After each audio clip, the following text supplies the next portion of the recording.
Assalamualaikum warahmatullahi wabarakatuh. Alhamdulillahi rabbil alamin, wa bihi nasta'inu ala umuri dunya waddin. Ashhadu an la ilaha illallah wahdahu la syarikalah, wa ashhadu anna Muhammadan abduhu wa rasuluh. Allahumma salli wa sallim ala nabiyyina Muhammad wa ala alihi wa ashabi ajma'in. Rabbi shrah li sadri wa yassir li amri wahlul 'uqdatam min lisani yafqahu qawli. Amma ba'du. Bapak-bapak, ibu-ibu jamaah kuliah maghrib yang dirahmati Allah, Mu'adz bin Jabal radhiyallahu an, salah seorang sahabat Nabi Muhammad sallallahu alaihi wasallam, pernah bercerita bahwa beliau pernah dipegang tangannya oleh Rasulullah sallallahu alaihi wasallam. Jadi karena Rasulullah itu sangat sayang, cinta sama sahabat-sahabat beliau, maka salah satu bentuk simbol itu kemudian Rasulullah pegang tangannya Mu'adz itu. Lalu beliau mengatakan, demi Allah saya mencintai kamu. Dua kali Rasulullah kemudian menyebutkan itu, demi Allah saya mencintai kamu. Lalu kemudian Rasulullah menyatakan, aku ingin wasiatkan kepada kamu, bacalah doa ini di setiap penghujung salat. Jangan pernah engkau tinggalkan bacaan ini di setiap penghujung salat itu. Lalu kemudian Rasulullah sallallahu alaihi wasallam mengajarkan doa itu, Allahumma a'inni ala dzikrika wa syukrika wa husni ibadatika. Mari kita bersama-sama, Allahumma a'inni ala dzikrika wa syukrika wa husni ibadatika. Nah, bacaan ini ada ulama yang menyatakan dibaca sebelum salam atau akhir tasyahud dengan beberapa bacaan doa yang lain. Ada juga yang kemudian menyatakan dibaca sesudah atau sehabis sholat. Tetapi penting untuk kemudian kita ingat bersama apa yang ditulis oleh Syekh Ali bin Adam itu dalam Syarah An-Nasa'i, karena ini memang hadisnya juga riwayat dari Imam An-Nasa'i. Beliau menyatakan begini, setiap hamba itu jangan pernah kemudian tidak minta tolong kepada Allah. Apapun minta tolonglah kepada Allah Subhanahu wa taala. Karena tidak ada daya dan kekuatan yang bisa menolong dan membantu kita kecuali Allah Subhanahu wa taala. Termasuk memohon kepada Allah Subhanahu wa taala agar diberikan taufik, diberikan kekuatan petunjuk untuk bisa melaksanakan, agar kita selalu berzikir kepada Allah, selalu dalam kondisi bersyukur kepada Allah, dan selalu beribadah kepada Allah dengan sebaik-baiknya. Termasuk kemudian diajarkanlah doa itu kepada Mu'adz bin Jabal, yang hakikatnya adalah untuk kita semuanya. Nah, jamaah yang dirahmati Allah, tentu bentuk sayangnya Rasulullah kepada kita, kepada umatnya, itu digambarkan di dalam Al-Quran surat At-Taubah 128 yang sering kita dengar bacaan ayat ini, yaitu laqad ja'akum rasulun min anfusikum azizun 'alaihi ma 'anittum harisun 'alaikum bil mu'minina raufur rahim. Itu tiga sifat, tiga karakter bagaimana Rasulullah sallallahu alaihi wasallam itu bersikap kepada umatnya. Jadi kalau baca ayat ini kita jadi merinding bagaimana Rasulullah sallallahu alaihi wasallam itu mengingatkan perjuangan beliau kepada umatnya itu. Allah Subhanahu wa taala menyebutkan di situ bahwa Nabi Muhammad itu yang pertama azizun alaihi ma anittum. Jadi terasa amat berat Rasulullah merasakan apa yang dirasakan, diderita oleh umatnya. Jadi Rasulullah itu berpikir merasakan apa yang kita rasakan, dan itu memang tidak mudah. Betapa luar biasanya Nabi kita Nabi Muhammad SAW sampai sedemikian rupanya memikirkan, merasakan apa yang kita rasakan. Kemudian disebutkan di situ yang kedua adalah beliau juga harisun alaikum. Beliau menginginkan kita selamat semuanya. Ya, ada banyak riwayat yang kemudian Rasulullah SAW berusaha untuk kemudian mendoakan kita, ingin kita semuanya selamat. Sampai dalam satu riwayat disebutkan nanti pada saat di Sirat itu Rasulullah SAW berada di ujung itu sambil kemudian menunggu, ya, setiap umatnya lewat, lalu Rasulullah SAW bermohon kepada Allah, ya Rabb salim salim, ya, setiap umatnya lewat Rasulullah mendoakan itu. Jadi kita memang merinding kalau baca itu bagaimana perjuangan Rasulullah SAW, ya. Dan beliau juga yang ketiga tidak hanya merasakan apa yang kita rasakan, tidak hanya menginginkan kita selamat di dunia dan di akhirat kelak, tapi beliau tunjukkan juga dengan bil mu'minina raufur rahim. Beliau begitu sangat sayang, begitu sangat punya cinta yang luar biasa kepada orang-orang beriman itu, sehingga kalau kemudian beliau digambarkan dengan akhlak yang luar biasa, salah satu akhlak Rasulullah itu di antara sekian banyak cerita akhlak yang luar biasa, beliau misalnya pernah suatu saat dalam satu majelis seperti ini, lalu kemudian ada orang yang kira-kira datang terlambat dalam majelis itu. Semua orang sudah agak gimana gitu kan, ya tidak menyediakan tempat kepada beliau. Nah, lalu kemudian Rasulullah SAW melihat semuanya sudah pada nunduk-nunduk gitu kan, takut didudukin tempatnya atau di depannya. Saat sahabat ini kemudian bingung, lalu kemudian Rasulullah memanggil, sini gitu. Lalu Rasulullah hamparkan sajadah surbannya beliau, duduk di sini kata Rasulullah, di depannya Rasulullah SAW. Sungguh luar biasa. Di saat semuanya pada nunduk gitu kan, takut tidak memberikan tempat, tapi Rasulullah SAW melihat itu, sini duduk di sini. Itu penghormatan. Sampai kemudian orang ini lalu kemudian mencium surban Rasulullah itu, ya. Sampai kemudian bersalaman sama Rasulullah itu sampai mengucap memuji, ya Rasulullah engkau luar biasa akhlaknya. Kira-kira kalau kita pernah, kalau Bapak di sini mungkin dalam sebuah tempat, kira-kira ada orang yang sebenarnya Bapak dulu kenal dia, tapi karena Bapak sekarang jadi pejabat, jadi pura-pura tidak kenal gitu kan. Nah, kira-kira tidak kenal, harusnya di sini duduk sini. Luar biasa. Itu dalam hal-hal kecil seperti itu Rasulullah. Sampai kemudian kepada istri-istri beliau pun dipuji, ya. Ya, jadi sampai di dalam Al-Qur'an itu surat At-Tahrim ayat 2 itu kemudian Rasulullah digambarkan secara hiperbol itu sampai seolah-olah tabtagi mardata azwajik. Jadi Rasulullah itu digambarkan seolah-olah minta keridhaan istrinya. Jadi setiap melakukan apapun minta keridhaan istrinya. Yang terjadi sekarang kan harusnya laki-laki itu kan punya kekuatan, lalu kemudian istrilah yang minta ridho suaminya. Tapi dari saking baiknya Rasulullah itu sampai seperti itu. Nah, makanya kemudian digambarkan Rasulullah itu ketika ditanya sama Aisyah, apa pekerjaan Rasulullah itu? Di antara sekian banyak yang beliau lakukan adalah suka membantu pekerjaan istrinya di dapur, kecuali nanti sudah persiapan adzan, lalu beliau kemudian berangkat untuk melaksanakan sholat berjamaah. Artinya Rasulullah itu senang untuk membantu pekerjaan istrinya. Nah, jamaah yang dirahmati Allah, tentu kemudian sifat Rasulullah yang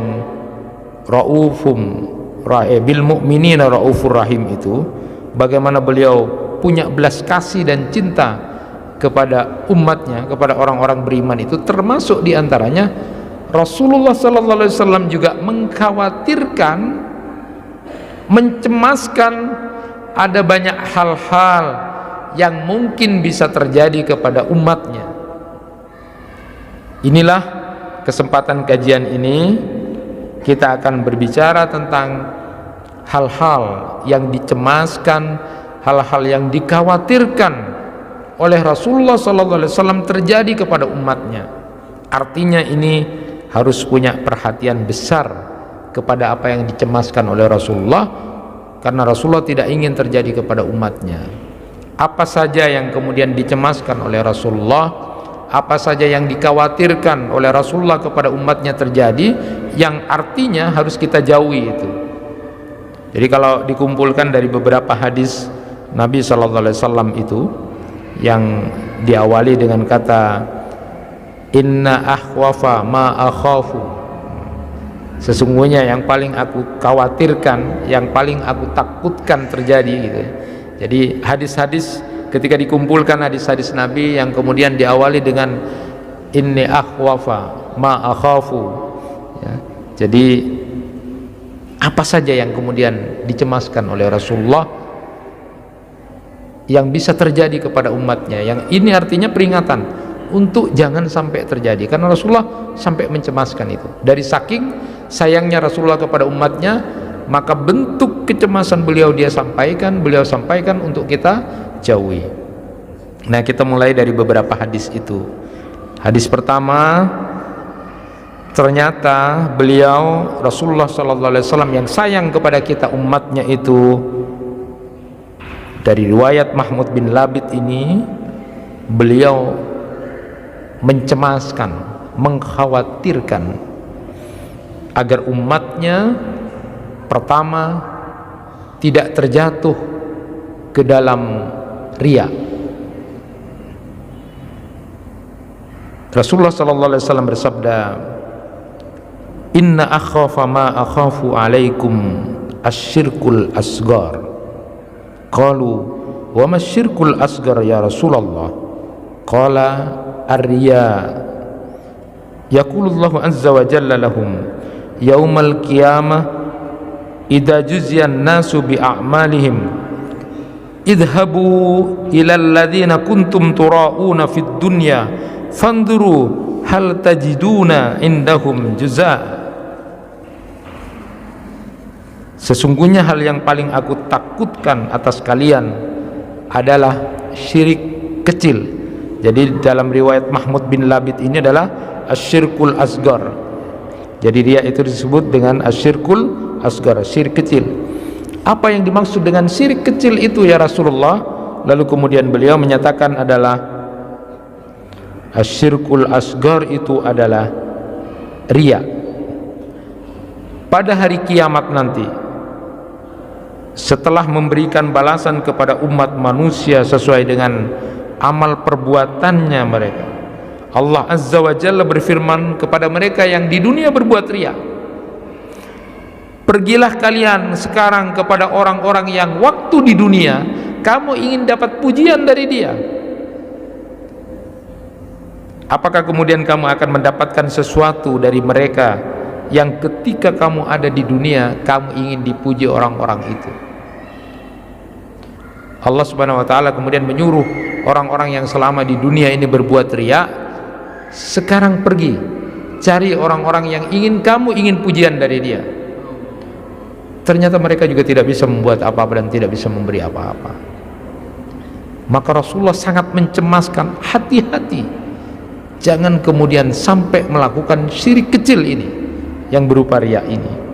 Nah, Imam An-Sanani itu dalam Subulus Salamnya mengatakan riya itu adalah seseorang melakukan ketaatan atau meninggalkan sesuatu maksiat bukan karena Allah, atau dia memberitahukan apa yang dia lakukan, atau dia senang perbuatannya diketahui banyak orang untuk tujuan-tujuan dunia, dapat sanjungan, dapat pujian, dapat popularitas, dapat jabatan, atau kemudian dia sampai kepada kepentingan yang dia inginkan. Maka kalau itu kemudian dilakukan, itulah yang dicemaskan oleh Rasulullah SAW. Aku cemas umatku terjebak kepada syirik kecil atau riya ini, yang kemudian kalau di riwayatnya Abu Sa'id Al-Khudri itu kemudian disebut dengan asyirkul khafi. Kalau tadi dengan asyirkul asgar, Tapi kemudian di riwayatnya Abu Sa'id Al-Khudri itu dengan kalimat asyirkul khafi. Rasulullah sallallahu alaihi wasallam pernah kemudian mendengar sahabat-sahabat itu berbicara tentang Masih Dajjal. Jadi berbicara dan berbincang tentang Masih Dajjal. Nah, saat Rasulullah mendengar itu lalu kemudian beliau datang lalu mengatakan, ala ukhbirukum bima huwa akhwafu alaikum indi minal Masih Dajjal. Qala kulna bala. Maukah, kata Rasulullah, aku beritahu kamu tentang sesuatu yang lebih mengkhawatirkan atas kalian daripada kalian berbincang tentang Masih Dajjal itu. Lalu kemudian Nabi sallallahu alaihi wasallam ketika dijawab oleh para sahabat, kulna bala, ya tentu ya Rasulullah. Lalu kemudian Nabi sallallahu alaihi wasallam bersabda, asyirkul khafi ayyakumar rajulu yusalli fayuzayyinu salatahu lima yara min nadari rajulin. Beliau katakan, yang aku takutkan terjadi kepada kalian adalah lebih dari masalah Masih Dajjal itu adalah kesyirikan tersembunyi. Jadi asyirkul khafi, kesyirikan yang tersembunyi, maksudnya adalah seperti orang yang melakukan sholat lalu kemudian dia merasa dilihat orang, lalu diperbagus, diperindah sholatnya karena dia merasa dilihat oleh orang lain. Maka itu adalah asyirkul khafi.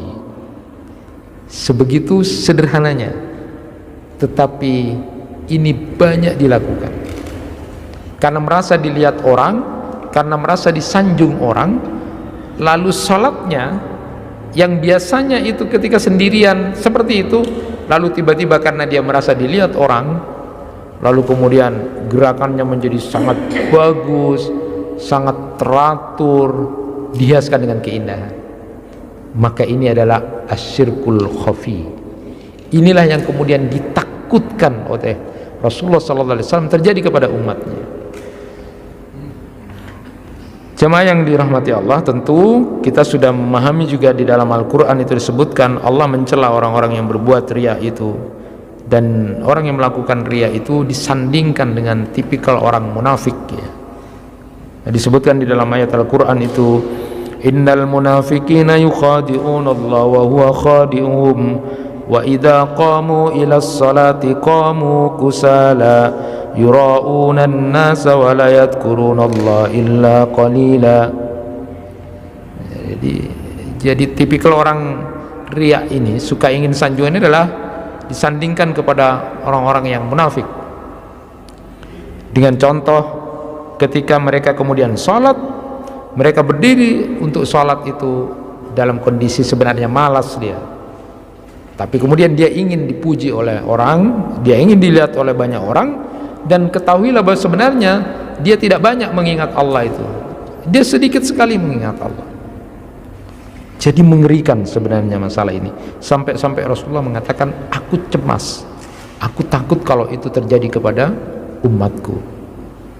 Yang lebih mengerikan, jamaah yang dirahmati Allah, itu beramal riya ini tidak hanya sekedar ditolak amalan yang dilakukan, tetapi justru orang yang melakukan amal dengan riya ini akan disiksa di neraka. Bapak dan Ibu kalau baca kitabnya Syekh Mahir Ahmad itu di bahasan tentang Jinanul Khuld, bahwa orang yang pertama kali dimasukkan ke dalam neraka menjadi bahan api neraka itu mengerikan. Kita tahu di dalam Quran surat At-Tahrim ayat 6 itu yang mengingatkan kita, ya ayyuhalladzina amanu qu anfusakum wa ahlikum nara wa quduhan nas wal hijarah. Nah, perhatikan di situ, wahai orang-orang yang beriman, jagalah dirimu dan keluargamu dari api neraka yang bahan bakarnya itu wa quduhan nas wal hijarah, dari manusia-manusia dan batu-batu yang panas. Nah, menurut Syekh Mahir Ahmad itu dijelaskan ketika menjelaskan ayat ini, siapa orang-orang yang pertama kali akan menjadi bahan api neraka, itu disebutkan adalah satu riwayat yang ketika ditanyakan kepada Abu Hurairah, itu ketika salah seorang sesepuh Sam, Natil bin Qais, itu tanya kepada Abu Hurairah, coba kamu bacakan hadis yang kamu langsung dengar dari Rasulullah, kamu tahu dari Rasulullah. Lalu kemudian Abu Hurairah mengingat-ingat apa yang kemudian beliau dengar dari Rasulullah, yang sampai kemudian hadis itu dibacakan. Belum sempat kemudian Abu Hurairah menyampaikan itu, beliau lalu kemudian terisak-isak menangis, lalu kemudian tersungkur, sempat tersungkur. Apa hadis itu? Ternyata hadis itu meriwayatkan bahwa nanti di akhirat ada orang yang ditanya oleh Allah, apa yang kamu lakukan selama di dunia? Lalu kemudian dia menjawab, aku berjihad ya Allah, aku berjihad. Lalu Allah kemudian mengatakan, kamu dusta. Saat kamu melakukan jihad itu, kamu hanya ingin dipuji orang, disanjung oleh orang sebagai seorang pemberani. Lalu kemudian Allah memerintahkan seret orang ini ke neraka. Yang kedua, kelompok orang-orang yang kemudian ditanya, apa yang kamu habiskan waktunya selama di dunia? Ya Allah, saya banyak belajar agama. Yang satunya, saya banyak membaca Al-Quran. Tapi lalu kemudian Allah mengatakan, kamu dusta. Kamu belajar agama itu hanya karena kamu ingin disebut sebagai seorang alim, dan kamu banyak baca Al-Quran itu membaguskan bacaan Al-Quranmu agar kamu disebut sebagai seorang qori. Dusta kamu. Seret dia ke neraka, diseret oleh malaikat.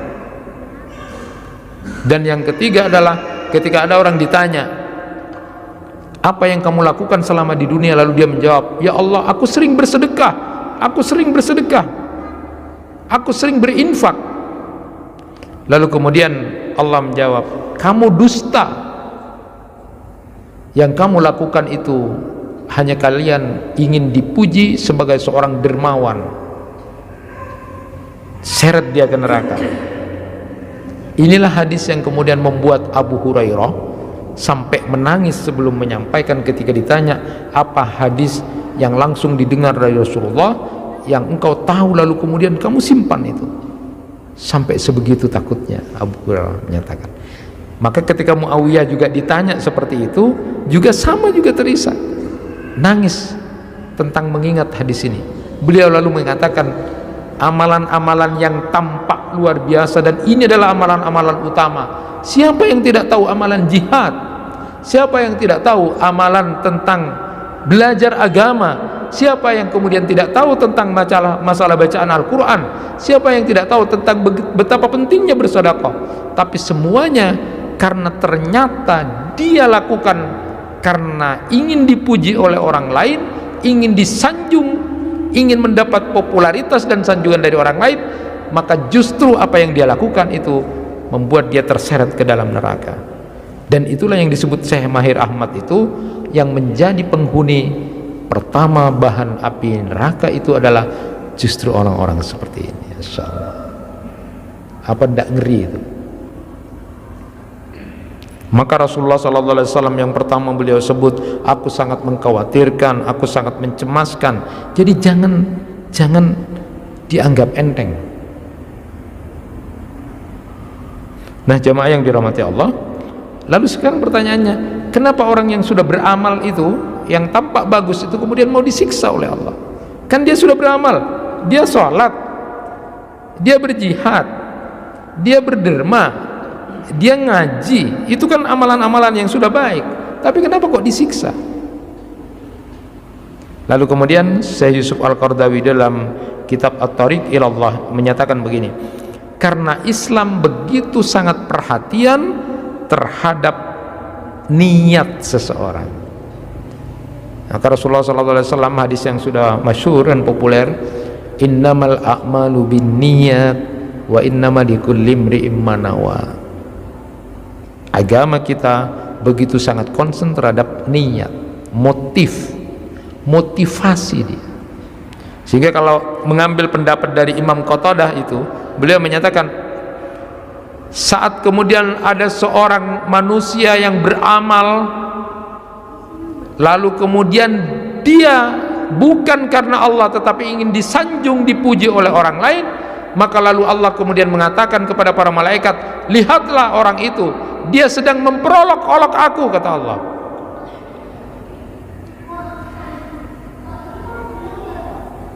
Dan di kitabnya Syekh Muhammad Wail Al-Halwani itu dalam Minhajul Haya, beliau mengatakan Allah Ta'ala itu memang maha pencemburu. Innallaha ta'ala yaghar, Allah itu maha cemburu. Maka tidak boleh ada tumpangan apapun niat selain untuk mencari ridha Allah dalam setiap amal yang dilakukan. Fala taqul juz'un li wa juz'un lillah fa innahu ta'ala bayyana laka fa qalilan wa qasiruhu lisyarik wa innallaha tayyib la yaqbalu illa tayyiba. Jadi jangan kamu mengatakan ya niatnya untuk Allah ya, tapi kemudian muncul ya biar aku juga gitu kan, biar aku juga ini. Jangan melakukan itu. Sedikit ataupun banyak itu sudah kesyirikan. Karena Allah itu maha baik dan tidak akan menerima kecuali yang baik-baik. Ini luar biasa jemaah yang dirahmati Allah. Maka oleh karena itu ada satu doa juga yang diajarkan oleh Rasulullah sallallahu alaihi wasallam yang menurut Abu Ya'la itu berdasarkan hadis riwayat Huzaifah bin Yaman, mengajarkan untuk membaca doa ini 3 kali dalam sehari paling tidak, agar kita terhindar dari syirik, baik itu syirik besar maupun syirik kecil ini.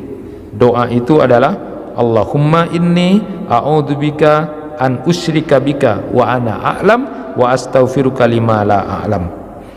Doa ini dibaca 3 kali dalam sehari. Jadi kalau kira-kira muncul melakukan amal, kira-kira kita ingin disanjung, kita ingin segera bersihkan, luruskan niat, lalu berdoa kepada Allah. Doa seperti ini yang diajarkan oleh Rasulullah. Mari bersama-sama ikuti saya. Allahumma inni a'udzubika an usyrika bika wa ana a'lam wa astaghfiruka lima la a'lam. Jadi itu artinya, ya Allah, aku bermohon berlindung untuk melakukan kesyirikan kepadamu, dan aku tahu itu. Jadi aku ada kemunculan ingin dipuji, ingin dilihat. Ya Allah, aku berlindung dari kesyirikan seperti, dan aku tahu itu. Dan ya Allah, ampuni dosaku dengan apa-apa yang aku tidak tahu. Itu dibaca 3 kali dalam sehari. Bisa dilakukan pada saat setelah sholat subuh ataupun setelah sholat maghrib, atau pada saat kita mungkin untuk melakukan amal itu. Nah, jamaah yang dirahmati Allah, ada juga hal yang penting, dan ini setelah saya baca di kitabnya Sultanul Ulama ya, Syekh Al-Is ya, Izzuddin Abdus Salam, itu luar biasa. Beliau menyatakan begini di dalam Syajaratul Ma'arifnya itu, Wal Ahwal. Ini kitab yang luar biasa. Memang kalau kita bahas kitab ini nanti bagus ini ya. Beliau memberikan bahasan begini. Jadi ikhlas itu, jadi beribadah kepada Allah, tujuannya hanya untuk Allah, tidak ada selain itu. Ikhlas itu terdiri dari 6 ya, beliau sebutkan itu. Jadi biar tidak salah. Jadi yang pertama, saat orang beribadah takut siksa Allah, takut pada azab Allah, itu masih masuk ikhlas. Yang kedua, saat orang beribadah ingin mendapatkan pahala, ingin mendapatkan rahmat dari Allah, itu juga masuk ikhlas. Saat orang beribadah ingin kedua-duanya, ingin pahala, ingin juga terlepas dari azab Allah, itu masih masuk ikhlas. Yang keempat, saat orang melakukan ibadah karena malu kepada Allah, nanti dipahami tentang malu itu, maka itu juga masih masuk ikhlas. Yang kelima, saat orang melakukan ibadah karena ingin mengagungkan Allah, itu juga masuk ikhlas. Dan yang keenam, saat orang beribadah karena dia cinta kepada Allah, itu masuk ikhlas. Jadi itu 6. Dan yang tidak masuk ikhlas itu, yang pertama adalah orang yang beribadah karena ada kepentingan tertentu, termasuk sanjungan, pujian manusia. Kemudian yang kedua, ada orang yang beribadah karena Allah juga sanjungan atau kepentingan tertentu. Dan yang kedua inilah yang disebut sebagai asyirkul khafi itu. Kalau yang pertama sudah jelas, jadi ketika dia beribadah untuk mendapatkan pujian, sanjungan atau kepentingan, jelas itu sudah riya. Yang kedua juga model yang riya itu adalah orang yang beribadah kepada Allah, dia ingin Tuhan juga manusia. Dan inilah yang dimaksud dengan asyirkul khafi itu, kesyirikan yang tersembunyi, karena dia mencampurkan antara keinginan mendapatkan ridho dari Allah dengan sanjungan dan pujian dari manusia. Jadi ini memang persoalan yang tidak sederhana.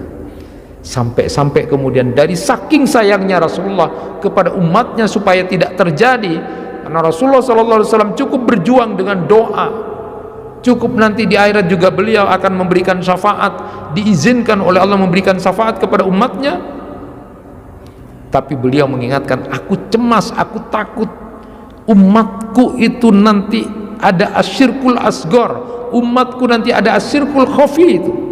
Hati-hati banget. Yang kedua, apa yang dicemaskan oleh Rasulullah SAW?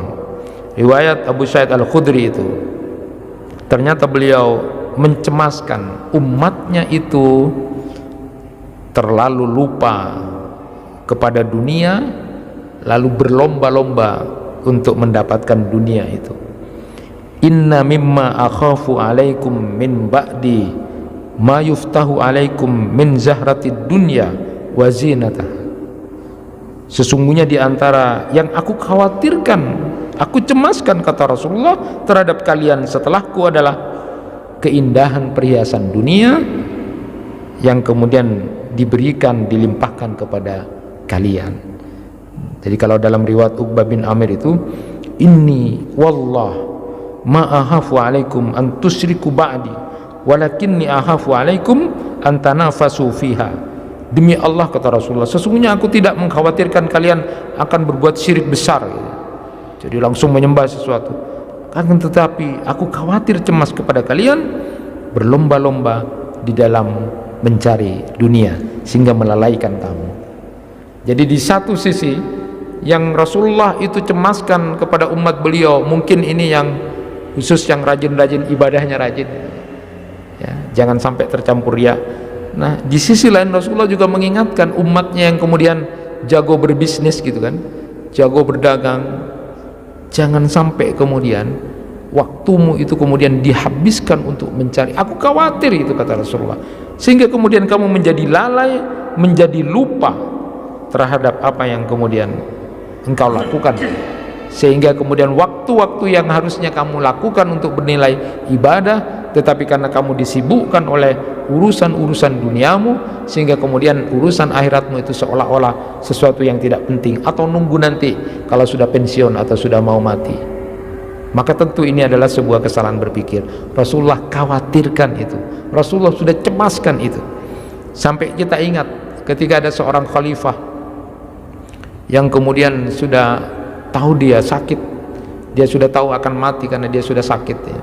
Lalu kemudian dia menyuruh keluarganya, bawakan aku kain kafan, bawakan aku kain kafan. Ketika dia sakit sudah, lalu kemudian dia mengusap kain kafan itu, lalu dilihat, diusap lagi. Dia mengatakan, subhanallah, mali kasir wa ma ahlufu minad dunya illa anta. Hartaku itu loh banyak, tapi ternyata tidak ada yang kemudian aku bawa dari dunia ini kecuali engkau saja nanti. Lalu kemudian dia mengatakan, ufil laka minad dar. Sudah, buat apa dunia itu kalau kemudian nilainya seperti itu? Hartaku itu banyak, tapi ternyata yang mau ikut sama aku cuma kamu saja. Lalu kemudian dia katakan, terus apa dunia ini? Apa yang terus aku cari selama ini? Maka Rasulullah mencemaskan umatnya itu, kemudian ada kelompok umatnya yang kemudian hidupnya kemudian untuk dunia itu. sampai lupa. Alhaakumut takasur hatta zurtumul maqabir.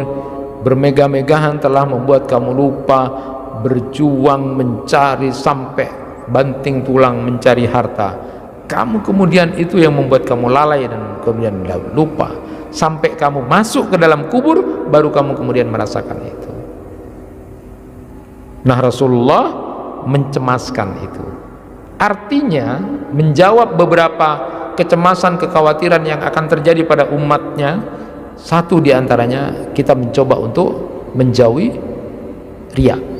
Yang kedua, jangan terlalu kemudian hidup ini lupa diri sampai bingung dengan harta, ketakutan kehilangan harta, mencari harta, sampai kemudian seolah-olah kalau tidak ada harta bingung semuanya, habis.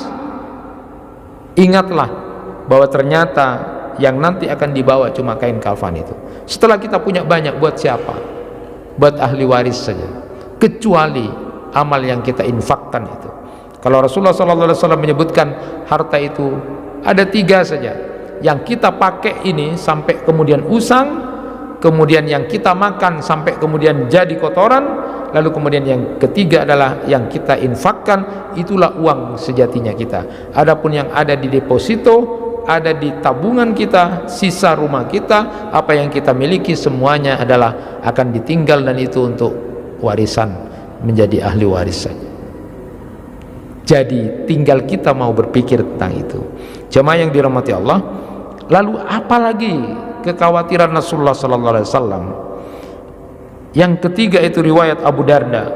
Rasulullah menyatakan, anna ahwafu ma akhafu alaikum al-a'immatul mudillun. Sesungguhnya yang paling aku khawatirkan atas kalian adalah adanya pemimpin yang menyesatkan.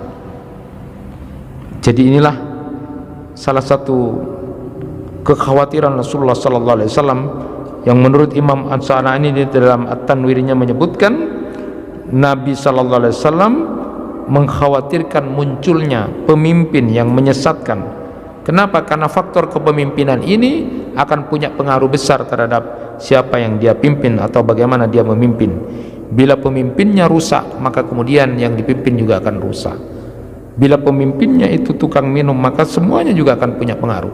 Kalau kemudian kepemimpinan atau yang memimpin ini tidak punya sen kepada bagaimana kemudian mensejahterakan rakyat, maka lalu kemudian itu juga akan punya pengaruh terhadap kebijakan-kebijakannya.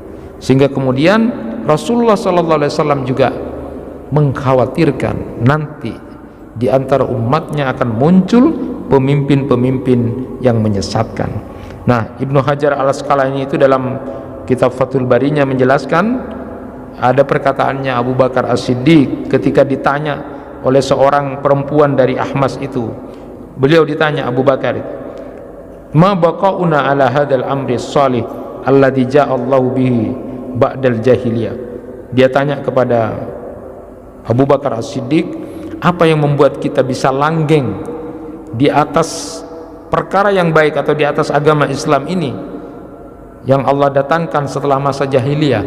Lalu kemudian dijawab oleh Abu Bakar radhiyallahu an, baqaukum alaihi mastaqamat bikum a'immatukum.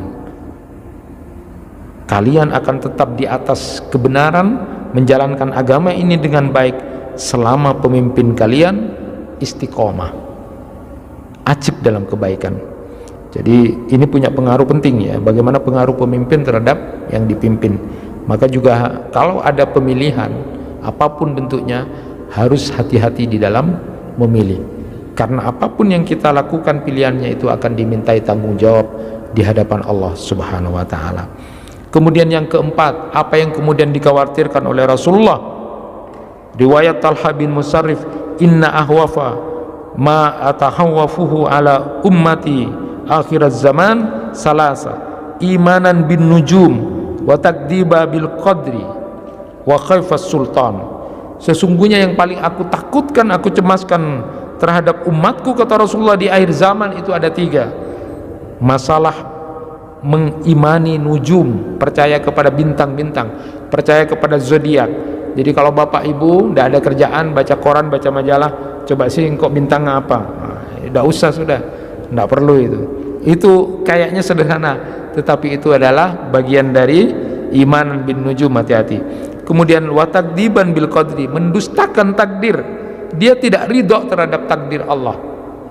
Kemudian yang ketiga adalah wahaifas sultan, adalah kezaliman penguasa, dan ini yang kemudian ditakutkan oleh Rasulullah sallallahu alaihi wasallam. Jadi yang namanya kezaliman pemimpin atau kezaliman penguasa, kemudian mendustakan takdir, lalu kemudian percaya kepada nujum atau percaya kepada hal-hal yang sifatnya kemudian ditentang oleh agama.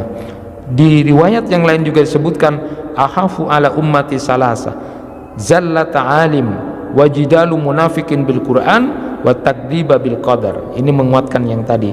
Jadi ada yang aku takutkan, kata Rasulullah sallallahu alaihi wasallam, 3, tentang tergelincirnya seorang alim, lalu kemudian perbantahan atau perdebatan orang munafik tentang Quran, lalu kemudian yang kemudian mendustakan takdir. Nah, jamaah yang dirahmati Allah, sedikit saya menyampaikan tentang cerita kezaliman seorang penguasa itu yang diceritakan oleh Syekh Mahmud Al-Misri dalam kitab La Tahzan Wabtasim Lil Hayati. Ini ceritanya tentang seorang nelayan dengan penguasa. Singkatnya, ada nelayan yang hidupnya itu tergantung kepada memancing itu. Jadi suatu saat memancing, dia kena yang besar. Wah, dia senang karena dapat ikan yang besar. Ini nanti separuhnya mau dijual untuk keluarganya, lalu kemudian diberikan pada orang karena besar itu. Nah, ketika berjalan itu ternyata ketemu sama pejabat penguasa pada waktu itu, bukan pimpinannya tetapi salah seorang penguasa. Lalu kemudian diminta. Setelah itu, oh jangan ini buat keluarga. Sudah, lalu kemudian dipukul, diambil ikannya. Singkatnya begitu, dizalimi dia, dibawa ke rumahnya. Singkat cerita, ketika di rumah, karena di dalam hadis itu disebutkan orang yang dizalimi itu sudah tidak ada hijab antara seorang yang dizalimi dengan Allah, maka orang ini lalu kemudian berdoa, ya Allah, hakku sudah diambil oleh penguasa itu, maka aku akan minta, tidak nunggu di akhirat, sekarang pun saya ingin minta keadilanmu ya Allah, berikan hakku. Apa yang terjadi? Ikan yang diambil oleh penguasa itu, lalu kemudian ketika kemudian diberikan pada istrinya, sempat meloncat ikannya, lalu kemudian menggigit tangan dari penguasa itu. Singkat cerita, karena dia sakit dibawa ke tabib, lalu ternyata sakitnya terus menjalar, harus diamputasi terus kemudian sakit lagi, terus diamputasi, hampir semuanya diamputasi terus.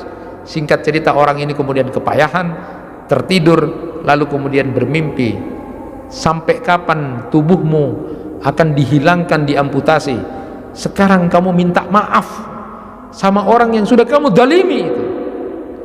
Di mimpi itu akhirnya dia datang kepada nelayan itu, minta maaf, lalu kemudian diberikan. Saat itu kemudian sakitnya tidak ada. Hati-hati orang yang kemudian merasa terzalimi, apapun kebenaran ataupun ketidakbenaran yang ada, dia kemudian bermohon kepada Allah, itu bisa kemudian tidak ada hijab antara dirinya dengan Allah. Nah, inilah yang kemudian dicemaskan oleh Rasulullah. Ada golongan umatnya yang kemudian menjadi penguasa atau dia punya kekuasaan, tapi dia suka mengambil hak, dia suka menzalimi orang yang ada di bawahnya atau yang berada di bawah kekuasaannya. Itu yang kemudian dikhawatirkan. Rasulullah SAW juga mengkhawatirkan, inna akhafa ma akhafu ala ummati amalu qaumi Lut. Aku khawatir sekali ada di antara umatku nanti berlaku seperti kaumnya Nabi Lut. Dan itu ternyata ada sekarang. Jadi di antara umatnya Nabi Muhammad, aku khawatir, aku cemas, umatku yang sudah aku ingin doakan, aku beri syafaat, ternyata ada di antara umatku yang ternyata perilakunya adalah sama seperti kaumnya Nabi Lut. Homoseks, laki-laki suka pada laki-laki, perempuan suka pada perempuan. Ini adalah melawan fitrah. Tetapi itu jangan dianggap sebagai sesuatu hal yang kemudian boleh, tidak boleh, haram, dosa, segera dijauhi, dan efeknya akan bisa dilihat nanti. Kemudian berikutnya Rasulullah SAW menyatakan inna akhafa ma akhafu alaikum ar-riya wasyahwatul khafiyah. Di samping riya, yang dikhawatirkan oleh Rasulullah sallallahu alaihi wasallam adalah as-sahwatul khafiyah.